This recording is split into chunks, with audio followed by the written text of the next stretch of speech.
पहाटेवर अशा निर्देश आलं होते की भुसावळ रेल्वे लाईनच्या एका दुर्गम ठिकाणी संतोष रघुवीर मंचल वय वर्ष 55 या इसमाचा कोणीतरी खून केला आहे असं एक प्राथमिक माहिती मिळाली होती। त्या अनुषंगाने सर्व अधिकाऱ्यांनी तिकडे व्हिजिट केली असता असे निर्देश आले की त्याच्या चेहऱ्यावर आणि बरगड्यांमध्ये काही मार लागलेला आहे।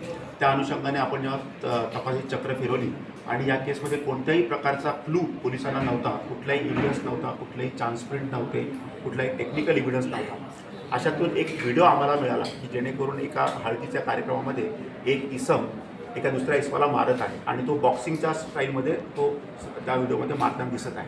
तर एका कर्मचाऱ्याला असा डाऊट आला की हा कदाचित तिथे लिंक असू शकतो।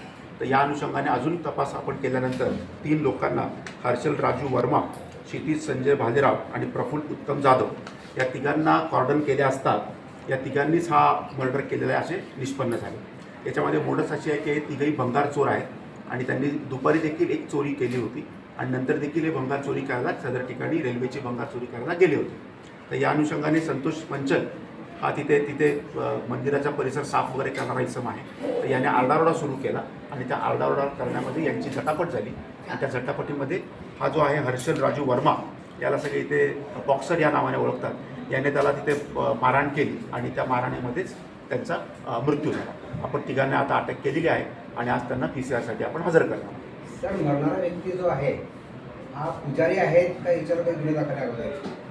नाही, हा तिथला परिसर वगैरे साफ वगैरे करणारा इसम आहे। तिथे एक छोटंसं मंदिर आहे, त्या मंदिराची देखभाल आणि परिसर साफ करण्याची जबाबदारी तो करत होता। त्याच्यावर काही गुन्हे पण आहे का अगोदरचे? नाही, त्याच्यावर अजून तरी काही गुन्हे असं निष्पन्न रेकॉर्डर आलेलं नाही, परंतु हा जो हर्षल राजू वर्मा आहे आरोपी नंबर 1 याच्यावर पूर्वीचे 3 गुन्हे आहेत। सर, सार्वजनिक ठिकाणावर जे मद्यपी बसून दारू वगैरे पित असतात, जी आपली पोलीस गस्त जी होत असते त्यामध्ये कुठेतरी याच्यामध्ये वाढ होणार आहे का? याच्यामध्ये आपण नेहमीच कारवाई करत असतो। तुम्हाला कल्पना असेल की आपण नेहमी विविध मोहिमा याच्यामध्ये मोठ्या प्रमाणात आखत असतो आणि हा जो भाग आहे हा रेल्वेच्या एरियामधला आहे आणि अतिशय दुर्गम हा भाग आहे। तर तिथे देखील आम्ही पेट्रोलिंग लक्ष काढू आणि रेल्वेला देखील आम्ही तसं कळवू। थँक्यू।